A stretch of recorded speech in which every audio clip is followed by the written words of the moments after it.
Hello, this is another video in a series on the book Introduction to Probability by Blitzstein and Huang.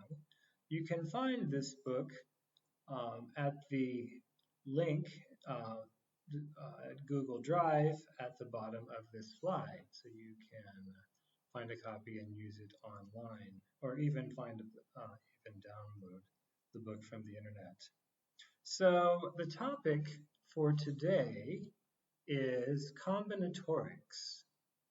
So we want to figure out how to combine or order things and count how many ways that we can do it. This is a problem that has a great many applications, and it's also something that we have a lot of routine experience doing, but we can get much better at it with practice. Now, for starters, let's suppose that instead of dealing with the entire alphabet, maybe I only want to deal with the letters A, B, C, and D.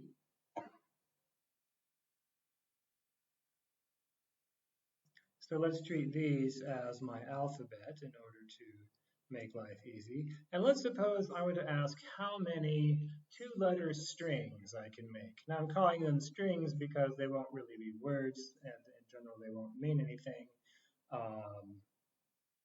But I just want to know how many strings I can make. Well, if I'm allowed to reuse letters, then it's quite simple. I have a slot where I can place a letter and a slot where I can place a letter, and I've got four possibilities for my first letter. It could be A, B, C, or D. And because I'm allowing reuse, I've got four possibilities for my second letter, and I multiply, and I just get what? 4 to the second power, 4 squared is 16 if I allow reuse. Now, what, in other words, AA or BB or CC or DD. Now, how many of these come from reuse?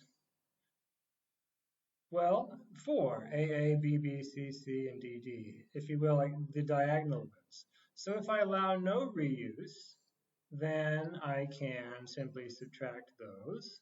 And what will I have? 16 minus 4 equals 12.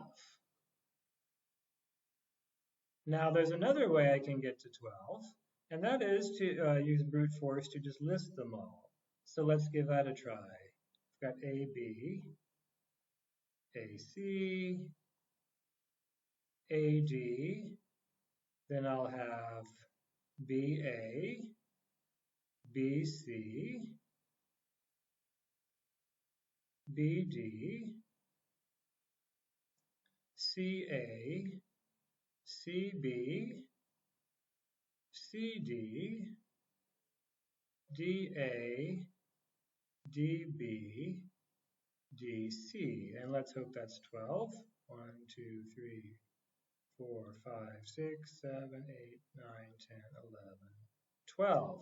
Yes, so there are indeed 12, and we are able to get that many by just brute force counting. And that works well if we don't have all that many, but it could get rather difficult if we were to have a lot to choose from. So let's reintroduce our slots and think, well, we have 4 possible letters to start our string, but we now have only 3 left. If I've used A, then I've only got B, C, and D to choose from, and so on. So we have 3 possibilities here, which means there will be a total of 12 if I do not allow reuse. And in many cases, we don't want to allow reuse, so we get 12. Now, this is an example of a quite famous and useful formula that we can write down. But to write it down, we're going to need, first of all, the notion of factorial. So I'm going to introduce this. So I'm going to put an exclamation mark, and you might think maybe this is just 4. I'm just really excited about the number 4. Well, while I am excited about the number 4, that isn't the reason that I'm writing this. Factorial means you take the whole number that you have, and then you take one smaller than that, and then one smaller than that, until eventually you get to 1. Now, of course, including 1 doesn't really make a difference, but we go ahead and do it. So this is called 4 factorial, and its value is, in this case, 24. Now, you might think this question is interesting. What if I have something that isn't a whole number? Can I still do something like factorial? And the answer is yes and no. If the answer is you wanted a formula that's a lot like this, that works for continuous values, well, then no, that doesn't seem to be possible. But if you are willing to take something with a very different formula that agrees in this case, and makes sense more generally, then you would want to read about the gamma function, which is defined in terms of an integral. We'll not be doing that today, but in case you're curious, I was curious about that in my youth, so maybe some of you are too. Okay, so there's 4 factorial. Now, if I had 5 factorial, you can imagine that will be 5 times 4 times 3 times 2 times 1, which will be what? 5 times 4 factorial, and it'll have a value of 120. So I think you get the idea for how we would figure out, how we might express this sort of descending product. We had 4 times 3, which gave us 12. So I'll put a little multiply in here, and then an equal sign in here. Now, I have not yet shown you how to write this using the factorial, and we are going to need a new slide, but I think the idea is now clear about what we can do.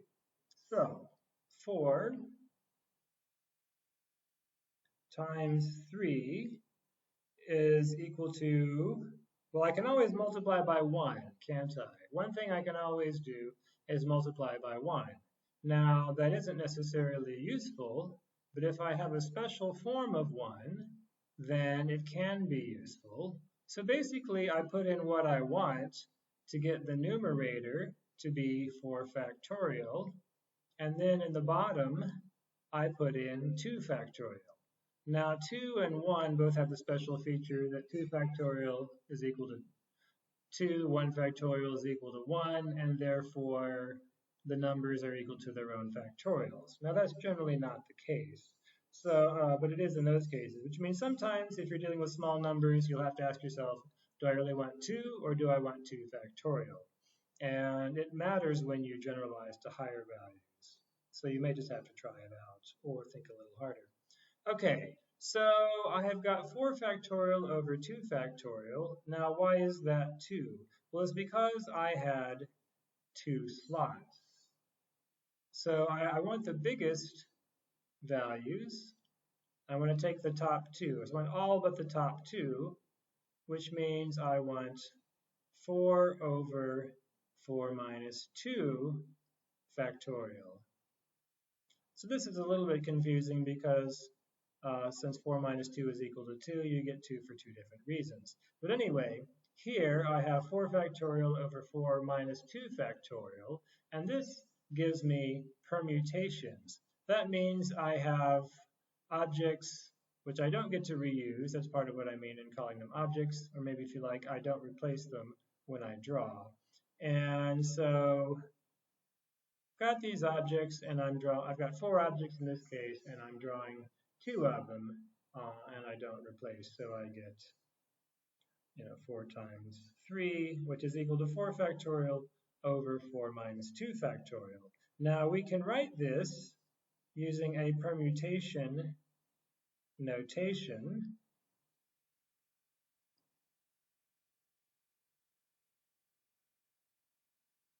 which goes like this, and it will be, again, 4 factorial over 4 minus 2 factorial.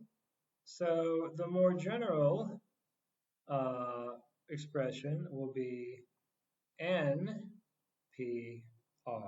equals n factorial, where n, of course, is going to be at least as big as r, n factorial over n minus r factorial.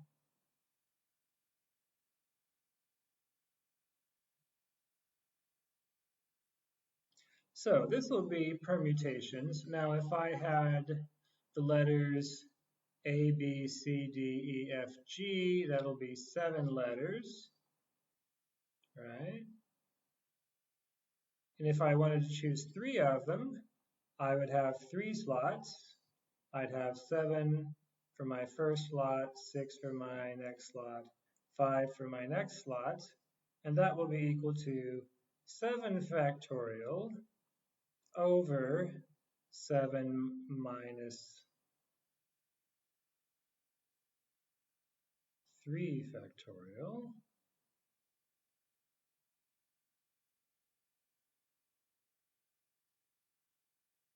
which is 7 factorial over 4 factorial.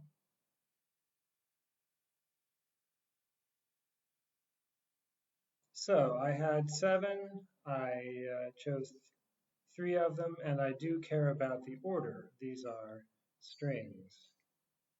So here we go. If I have n is 7, r is 3, then I get 7 times 6 times 5, which is 7 factorial over 4 factorial. So it's a little tricky. You have to remember that you want n minus r, not r, at the bottom. But if you think about where it came from, then you're in good shape. So I should say we're going to encounter a couple things, permutations and combinations. These are some of the most important notions in combinatorics. But it's not just a matter of knowing those two formulas and figuring out which one to plug in, because there are other things that are interesting that will not fit that format. And indeed, we already started with one of them. If I allow repetition, then I just get 4 squared, don't I, instead of factorials. So there are various problems that are interesting. Factorials are going to show up in many of them, and in many of those cases, a combination or permutation formula will be the right one. Okay, now let's go to our next slide, and let us suppose that instead of strings, or you might say ordered pairs of letters where I don't allow myself reuse. Let's suppose I just want unordered pairs of numbers, or excuse me, of letters. And I'll assume my alphabet again is just A, B, C, D. So I can use brute force and write out all of the 2-letter strings where I do not repeat, as I did before. We've seen that there are 12 of these. Again, I'm leaving out AA, BB, CC. So then I have what? CA, CB, CD, DA, DB, DC. But now I have said I do not care about the order. So let's say I want unordered. If I want these to be unordered, then that means I've got too many here, haven't I? I'm repeating myself in the relevant sense. So I've got AB, but I've got BA, and I treated that as distinct previously because I cared about the order. Now that I don't care about the order, I can cross out BA and say, this is redundant. I've already found something to stand for the unordered pair, including A and B. You might think of it as a set containing A and B, because sets don't have order, right? Now what about AC? That shows up again here when I've got CA. How about AD? Well, I've got DA. And the further we go, the more we will find we're getting something we've already seen. Now BC is new, BD is new, but CB, that's an old friend. CD is new, but DB, that's the same as BD. And DC, that is the same as CD. So we have gotten rid of 6 and have retained only 6. So when we throw away the order, we throw away half of our possibilities, don't we? And then if we want some way of handling this problem that generalizes, then we might want to write an expression in terms of factorials. And you might think we should start with what we did with permutations,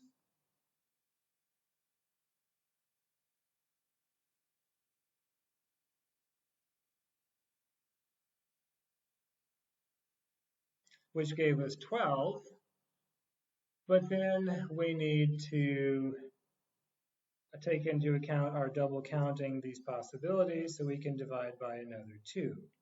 Now, more generally, we want to divide by a factorial, so this is really 2 times 1, so it's 4 factorial over 2 factorial, 2 factorial. Now, with factorials, we don't have to worry so much about keeping n minus r and r straight because we get the same thing either way. So we have n combinations, or choose r, and this will be n factorial over n minus r factorial, like we saw with permutations, but then we divide by r factorial because we don't care about the order. Now, more generally, we will often have to divide sort of by hand, you might say, by something factorial if we have some repeated letters. So later we may look at a word that has several letters that we repeat, and so we may have to divide several times to avoid the multiple counting. So this is the combinations formula. Now, if we had an alphabet of 7 letters from A all the way to G, and we wanted 3 letters strings, except we want them unordered, then we would have 7 times 6 times 5, which you'll recall was 7 factorial over 7 minus 3 factorial. But now our brute force counting would give us the same thing, not twice, but 6 times. Think ABC could also appear as BCA, CAB, CBA, BAC, and ACB, if I got that right. So we'll want to divide, not to cancel not double counting, but what would you call that? Maybe sextuple counting or something along those lines. Multiplying by 6. So we've got 6 times as many as we should once we decide we don't care about the order. And so this expression would be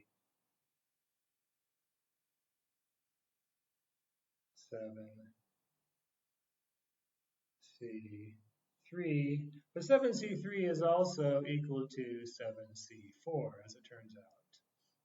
You can see that r and n minus r enter symmetrically into this expression. So these are combinations, and basically we took permutations and divided out by an order that we announced we no longer cared about. And if we were to later on decide that there were more orders, well, we could, in other situations, decide that there are forms of redundancy that we are no longer interested in, or declare things to be redundant, and then we would need to make a similar division. Okay, so now let's do another problem. And that is this one here.